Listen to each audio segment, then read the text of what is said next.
Your eyes do not deceive you. I got to go to the Q&A with Sam Raimi last night at the Aero Theater for his new movie, Send Help, which comes out next week. At the time of posting this video, it should be about a week. I got to see it on Friday, January 23rd. Yes, January 23rd. I'm sorry for abandoning my YouTube page. I haven't been as consistent on here as I'm mostly posting on TikTok. So if you are subscribed to this page, I want to thank you guys. I believe there's like 20 of you guys. I am committed to expanding my page this year, post more of the Q&As that I'm attending, as well as way more content. I have a lot to say about a lot of movies, and I don't want to waste too many people's time. I know everybody's here to watch the Q&A with Sam Raimi. Let me tell you this.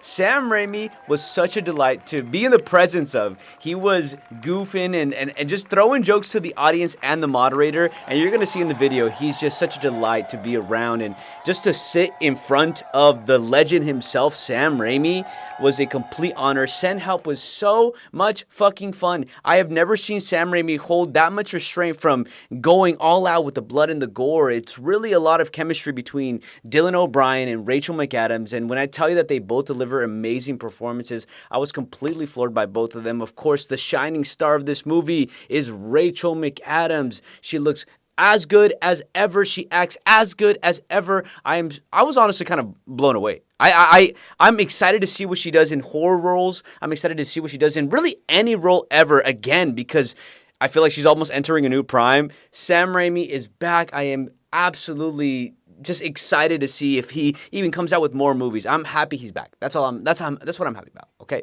Film Bro Sway. Let's get into the Q&A, hosted by Beyond Fest, hosted by the Cinematheque in Los Angeles. Again, super honored to have been there. Film Bro Sway, I'll catch you on the next one. If you guys want to follow me on TikTok, I'm Film Bro Sway on TikTok. I am Film Bro Sway on Instagram, and follow my letterbox for reviews and all that good stuff. Let's hop into it. It's the motherfucking GOAT. It's the GOAT! Oh my God. Woo! Woo! Woo! Stand up! Stand up! Stand up! Stand up! Oh my goodness. I need to stand up. Oh my God. Woo! About an hour from now, my kids in my house will be saying, "Move out of the way of the TV, Dad." They'll torture me, changing the channels. Yeah, that's fun. No, but honestly, this film is, I mean, as everybody, I got to experience in the audience tonight, it's a wild ride that, you know, is funny, but is disturbing and scary and moving at times, and it's thrilling. I'm curious if you could take us back to the beginning. Was that all in the script? No, not everything. I love Shannon and Swift that wrote the screenplay. And I remember a number of these guys ever. And they had a pitch, and they brought us to design it. It's easy, my producer, and we heard the pitch together about 3 minutes long, and we were blown away by it. So we just got them a deal to prepare the script, and then it sat in the studio for a couple of years, and I had to get it out, make it elsewhere. And we did, and it seemed to work out well, and a really supportive group at 20th Century Studios who was not trying to fight the film. They knew it was a weird film, but they tried to embrace that and allow that to happen in a very creative way. Good notes for the structure of the screenplay, and great notes from the editing room. Just the right notes, not swamping us, and things we hadn't considered. But they had been privy to all the test screenings, so they had some really good brains over there that could use that in their own opinions and really help guide some of the cutting. It's great. I'd love if you could talk about the casting process. I mean, you have to find the 2 stars that make this all work. So how did you land on both Dylan O'Brien and Rachel McAdams? Well, I had a great experience meeting and working with Rachel on Doctor Strange and the Multiverse of Madness. She was so good. She played the role she had created for the first Doctor Strange movie. So it was a recreation. She just recreated that role. She didn't really need my help at all doing that. But then there was a multiversal version of Rachel, because this movie is opening up the multiverse at that moment. And she played Rachel too, but with super subtle changes in her behavior that I had known were put into her new backstory that came out. And it was amazing to watch somebody hit the key of C in one octave, just hit it perfectly in the next octave up. And then with Marvel, we did some reshooting. So we go back and there's now a third multiversal version of her character. And I see her completely created from whole cloth. The same performance again, same dialogue, most of the same, except for key moments that are different because she's lived a different backstory. And she nailed it. It was like, great. And then when it came to physical effects, in the new script, I had some dumb action, and Rachel, in this scene, a ghost will slug you in the jaw. You fly back under the couch, and then Rachel, a demon, will jump on you. And you catch it with your feet, and you do flying angel for a moment, and you throw it off. And I expect you to, like, not just roll her eyes, but to say, I'm not sure I can do that, Sam. It's so dumb to be slugged by a ghost. But anyway, the thing she said to me was, what angle do you want me to hit that chaise lounge at?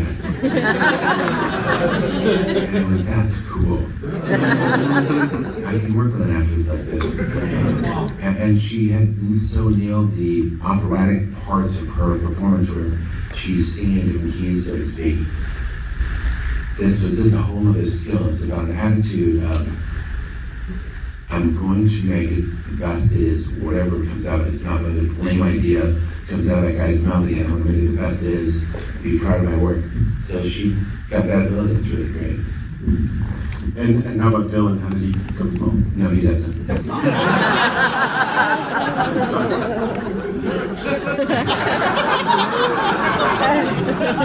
I'm just trying to get out of it. He's great to work with. They're both very pleasant people on the surface, and I can believe that they can achieve any personality on the surface that everybody's. But then you get to know them, and you realize what great artists they are, and how they can keep track of not only a transformation of their character, from power to being relieved of that power and the slow recognition that that's happened, coming from his point of view. And the gaining of power again, even by diabolical means, even though he's kind of made a pact with her, there's going to be a truce, he just can't, his nature forces him to do terrible things so he's on top and in control. So it's a battle, you know, of, it's a power dynamic shift, basically. It's fun for me. It's something really fun for the audiences to adapt. In addition to a power dynamic shift that's happening, there's an audience identification shift that we were attempting to have happen, which I haven't seen in the movies, but it's probably in all these movies, I'm not aware of it. But first we were going to try and make Linda this underdog who you really rooted for, and saw how unfairly she was treated, and saw she deserved a raise, but was promised it, didn't get it, saw what a victim she was of this hierarchy and this business, these men and their limited thoughts holding her down. And then in a final act of usury, when the boss is manipulating her to go on the plane for a merger, the plane crashes, she washes up, of course, because he just saw her, right?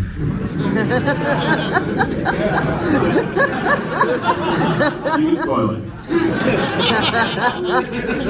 And yeah, he lands there too, and then that part of the story is about showing them coming to terms with their powerlessness and the fact that she has power. She's always had power. She's just in a place where the environment doesn't support it anymore, that power structure. And she can grow. She realizes her strengths as she moves to that first act and gains confidence in her own ability and who she is. And I think that's why she doesn't want to leave the island. She's finally the boss, and she makes the rules. And she's the smartest person in the land. And I think there was also something wrong with her. Before even the office scene. But she was like a sickly little seed, bad seed that came to this island and found fertility.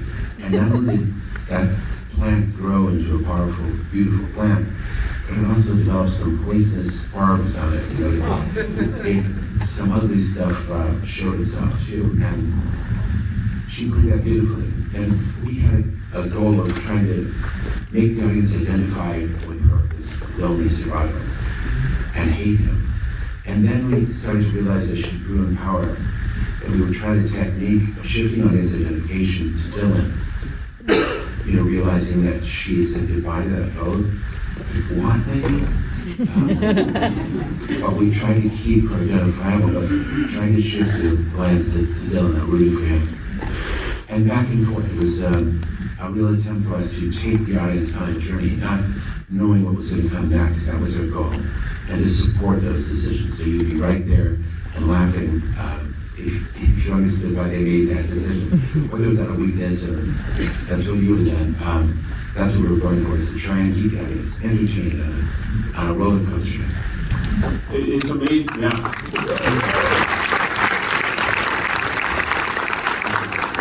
Hearing you talk about the progression of her character, it's amazing how natural all the insane things feel in that context that she's doing. Because when we get to the scene with the surgery that thankfully ends up not being real, I think everyone in this room really thought it was happening. And like you had set up a film in a scenario where like that could be actually what's happening. And I think that's just wonderful, that boundary you push. Was it important to you to get that scene right, and like how was it hard to like work out the tenor of it and how it's going to play out?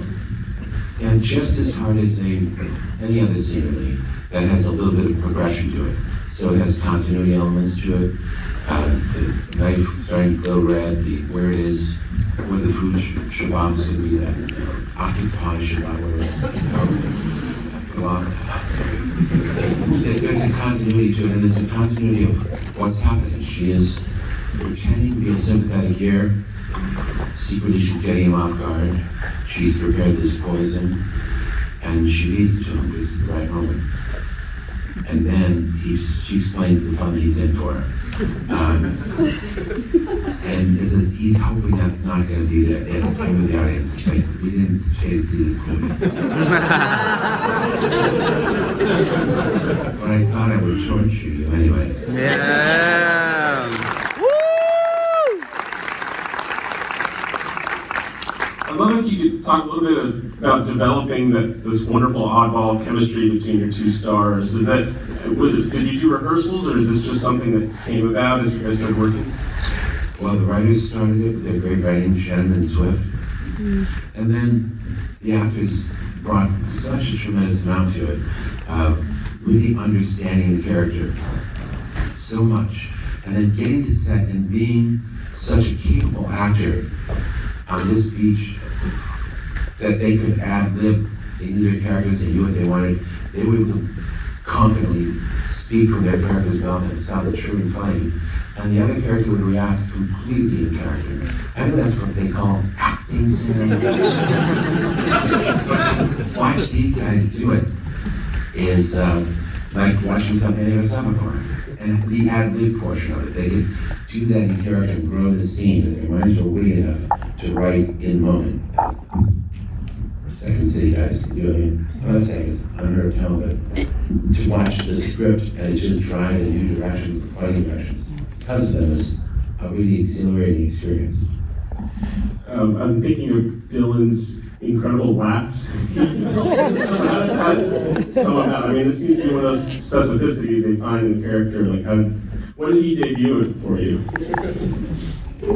How did he debut? His laugh, yeah. Well, he started rolling on camera. I saw that holy laugh and whoa.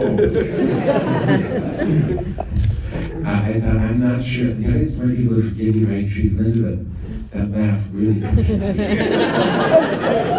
don't know if we can get back from it. But he was right. He goes, let me try it. You guys taste me softer taste and not obnoxious and gotta use his face. Let's try it.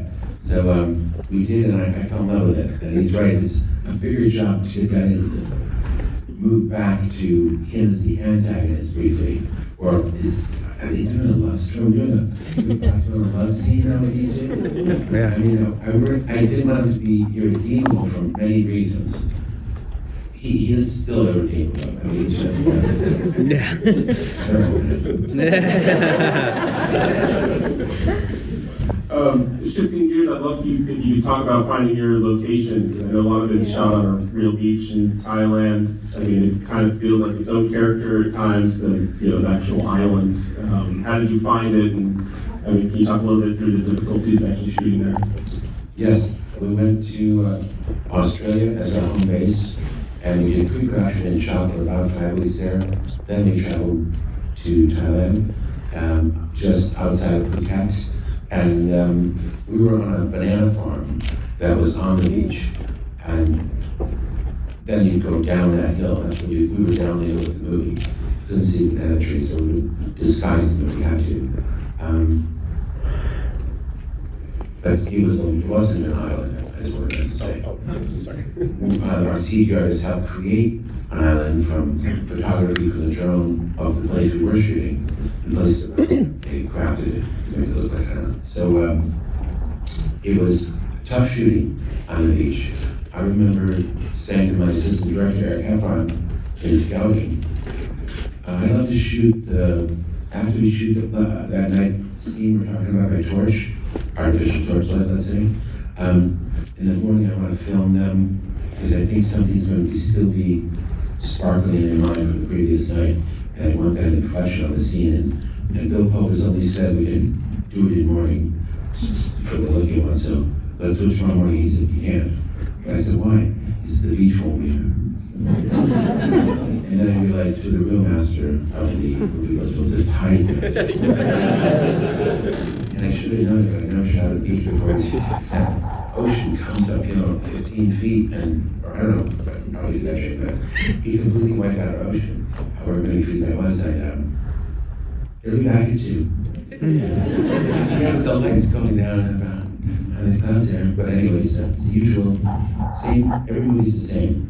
There's a certain amount of work to do, place to get to, and your goal is for safety. You shouldn't want to endanger. But really your goals are artistically, make this better. A little expanded, let's explore elements we haven't thought about. We make it deeper, we make it funnier.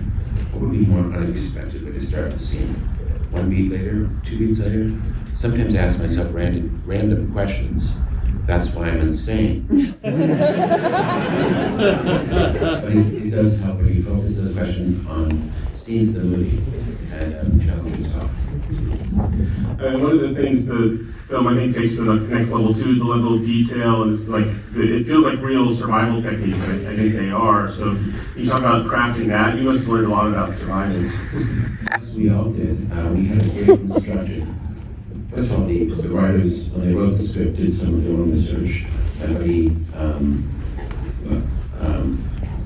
my storyboard did a lot of research, and the people that work for him on the 3rd floor, Doug Leffler's saying that the people that work for him are pre-visual people. And he did a lot of research, how you would survive in this environment. And then the art and prop department really depended on our survivalist. She's one that showed naked and afraid. No way. I can do the second half of that show.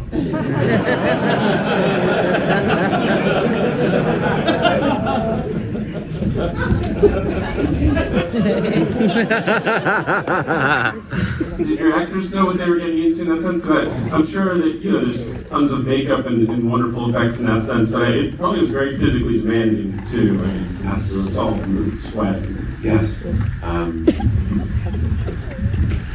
Even Ismail, the fiance in the movie, had to take a big fall on this rock cliff and do some wire work with the falling toward the ground, and she also had to be mudded up in this intense makeup suit because she supposedly came back from the dead and she's a ghost demon haunting Rachel, and then she had to wear some of that in the water at night and crawl up out of the ocean at night, and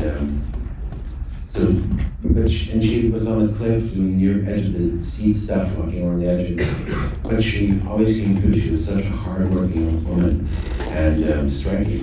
Every single one of those like her. I think people would like to put her in their movies. She would make more of a name for herself out here. I want to talk about the crash sequence, which is one of the most visceral and upsetting plane crashes I've ever seen.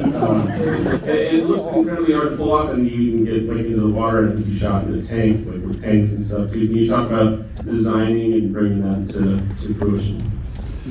Yeah, well, it's always scary to have anything to do with water as a director. You want to make sure you're not going to kill people. It doesn't look like you're going to kill them.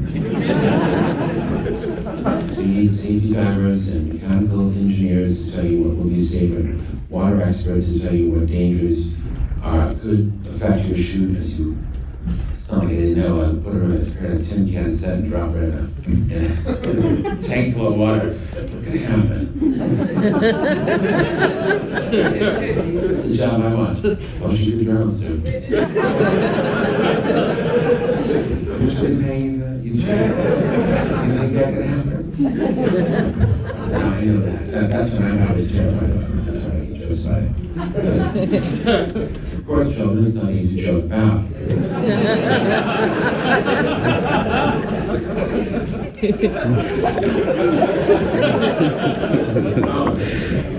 We gonna start this movie soon?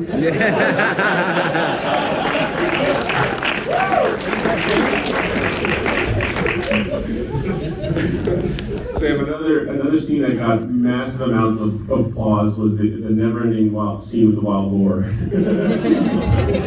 Which is just amazing. Talk to us about coming up with that. Well, the writers put it in the script, and I thought that's easy for you to say. But worked on it with a whole team of great artists. They are skilled craftsmen. First of all, I have a good friend Bill called the cinematographer, and I made sure he understood the action of the scene. And the moment I talk about some scene, he gets up and performs it for everyone. And it's like, oh my God, you're going to do this every time. The 15th time was pretty good. Then the crew would go, oh my God. But he really helps you visualize the scene. He jumps into it, can't stop himself from showing the actors and you and the crew what it is that you're going after. And it's tough for a director when you've got such committed people. And Bill says, you should just go, and he on the floor in the sand, and the crew is waiting for it to stop. And then to get out of that bad suggestions, well, there really is no getting out. You just go on to the next shot, basically. That's not going to happen. But everybody contributed. Sculptors who made the puppets on set. And I really needed great puppets that would snarl and bite and had a big mouth, opening roar, and would blow blood from his throat when stabbed and blow spittle from his head. And of course, as hogs will do, blow some hog mucus. Other filmmakers always leave that out for some reason. People objected to the hog mucus. They say, Sam, you cannot put that substance in your movie. That substance is hog mucus. And I said, no, it's not.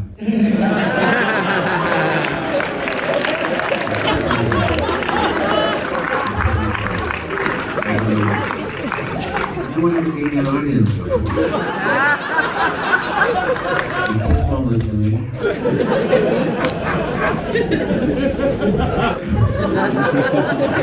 Oh my goodness. Before we open it up to the audience, I do want to talk about Danny Elfman and his wonderful. So how did you work with him? How does the process normally go? And what did you tell him about the film and develop it with him? Well, he not only is a brilliant artist, a musician with rock and roll band and his other abilities to play instruments, but he's also a great storyteller. And he combines both his ability to communicate subconsciously different things, sometimes in support of the action, sometimes in counterpoint, sometimes it's about supporting the same tone of the moment. But he's really my partner in storytelling, just as Bob Bronsky, my editor, is. You decide which take and how long and what's the funniest, what's the scariest way to do this, how can you improve the suspense.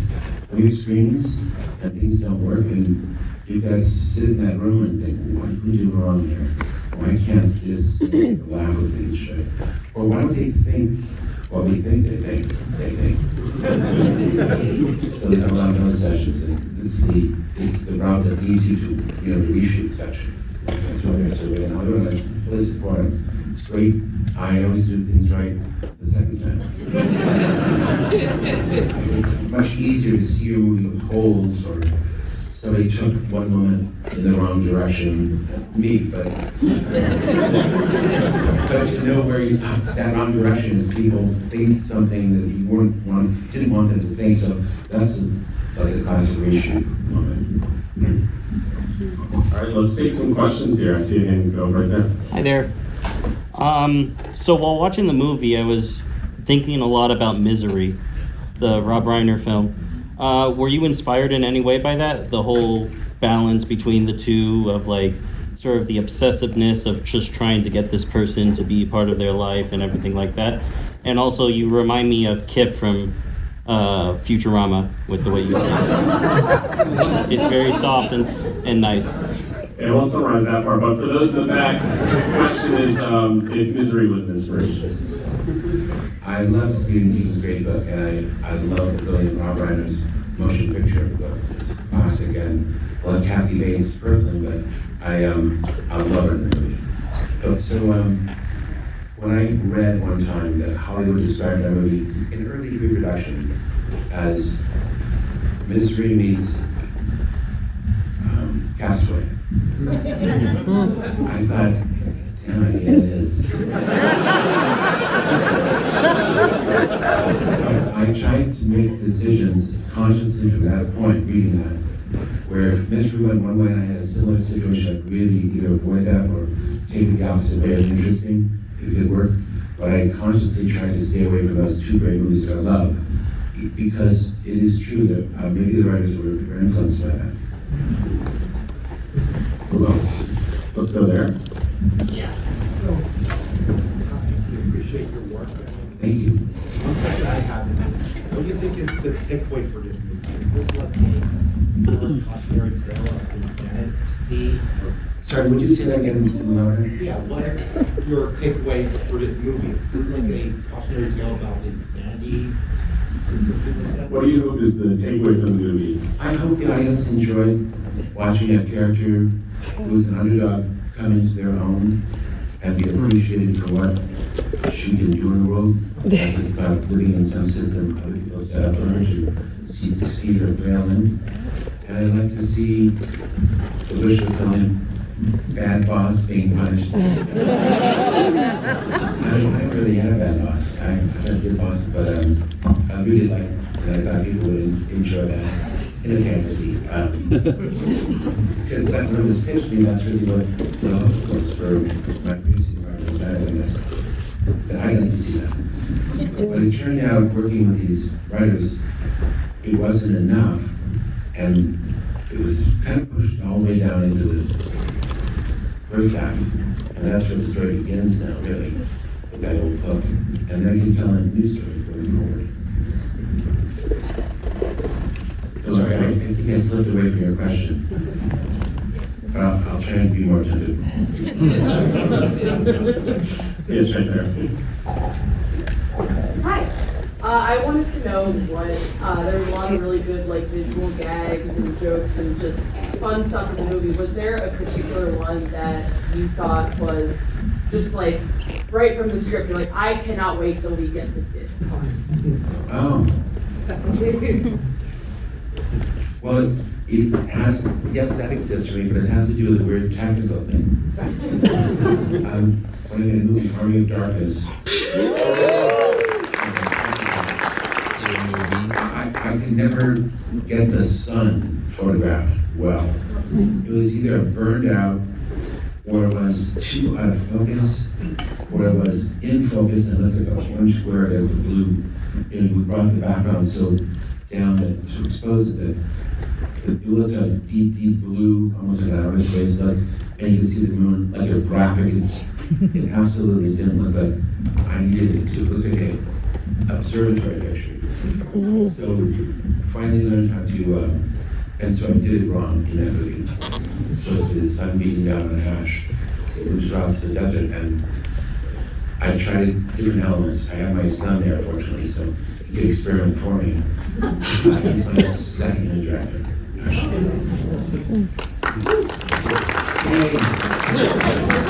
Speaking of which, my girlfriend is in the front row here. Yvonne Flores.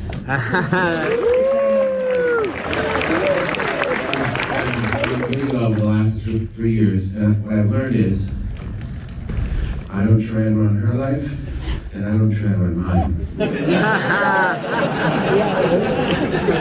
works out very well. Let's go right here. Hi, Mr. Raimi. So the visual gags, the blood and the vomit reminded me of Drag Me to Hell. I was wondering, are you working on a sequel, and if so, can you give us like a stat or something? Will there be a sequel to Drag Me to Hell? Yes, thanks for that call out to Drag Me to Hell. And I wouldn't know where that story would go from here. I can't figure it out.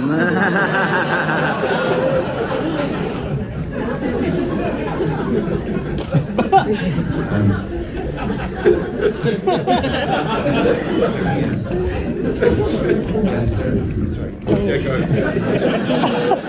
I'm mad with power. That's really all you do, isn't it? I don't want to examine the scope of this job that I just took from you. Everybody's so mad about that. What is the job exactly?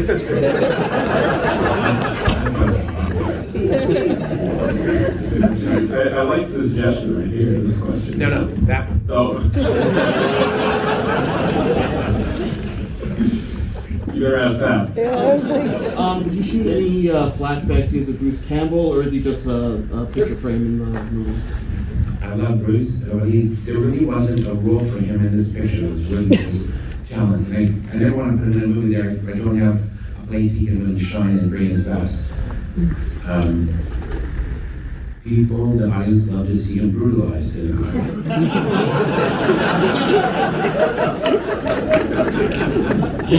I was trying to figure out that's why they call him Bruce. I'm joking, of course. Let's go right here. Having met Bruce, he says you love to brutalize him. I was wondering, what was your favorite moment of brutalizing Bruce? For those in the back, what was your favorite moment of brutalizing Bruce in your career? I think Spider-Man 2, because I had a good weapon that day. I had one of these extendo canes. You toss it with like, so I could tap curtly near Bruce's head. I could quietly either give him the big point for a show for the crew, or give him a little nudge below. A lot of this is in the hips. But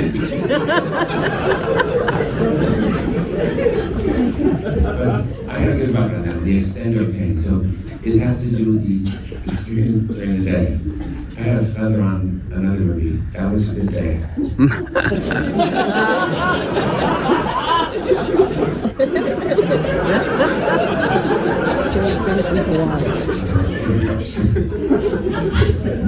We have time for a couple more. Is there any in the back? Let's go in the back. Yeah. I see you. Yeah, behind you actually. Yeah, just waiting. Yeah. Hi, great movie, loved it. So much fun, and I just had a question. The blood looked familiar. Have you changed the formula from carrot syrup, red food dye, and like I think it's powdered milk? Has that been updated? Well,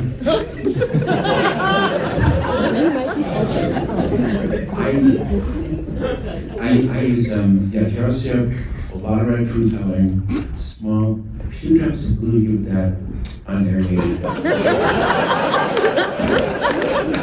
And some coffee to darken it.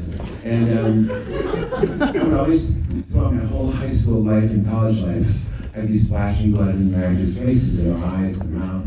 Oh, don't worry, it's good, it'll be fun, kid. And one day he told me, that red dye will blind people. But I've been telling him it's safe my whole life. I thought red dye would be safe. Not in the eyeball, you idiot. I had to kind of abandon my blood, which I thought it was all-purpose edible items. This red dye number 3 took a turn for the worse. Can I ask what the vomit is made from this film? Yeah, the berries.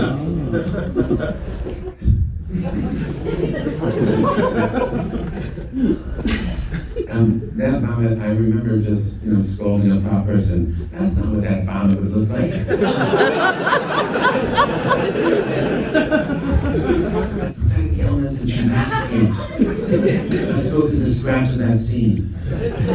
But she had to match that particular vomit to that orange-colored poisonous berry and mangoes that she was eating.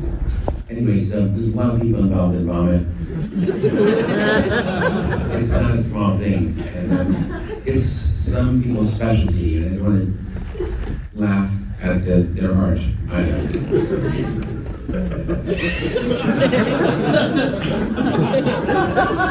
Like I said,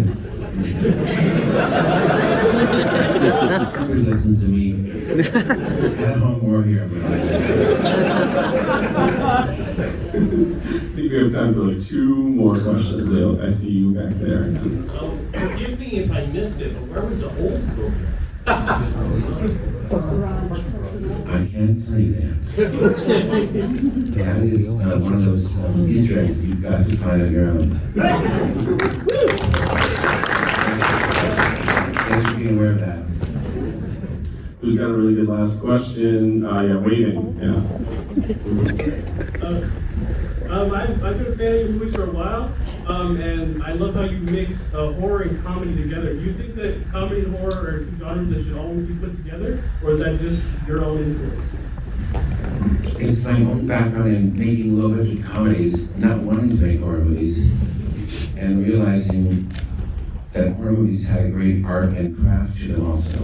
And then realizing that learning how you build the suspense sequence was still figuring out. And the similarities to that and the setup to a joke, you're getting the audience into this anticipatory place, following along, and then either in the joke or the scare, which I find similar, some unexpected thing or incongruous thing or the obvious truth, or it's something that hits you. And one of the reactions is to laugh, but similarly, it's so similar to the scream thing. I often would attempt suspense sequences, and the scare would happen, and people would laugh. And great. And I realized the similarities of a joke in that. I started to realize I could put a joke there. I could maybe have a suspense sequence getting the audience on the edge of their seat, but a great way to hit a joke. I tried that with the pig head. I wanted to stay on Rachel's face, but Bob Rossi made the best cut. It was planned, of course, but that pig head drops a train wreck. I really big laugh. I didn't see your guys' show, but it worked really well. That was a weird combination. We experimented with suspense, built up to comedy end, and anyways, I don't want to work again. Alternate paths of experimentation. Thank you. Well, thank you.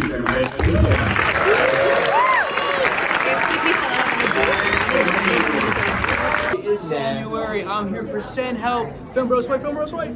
That's good.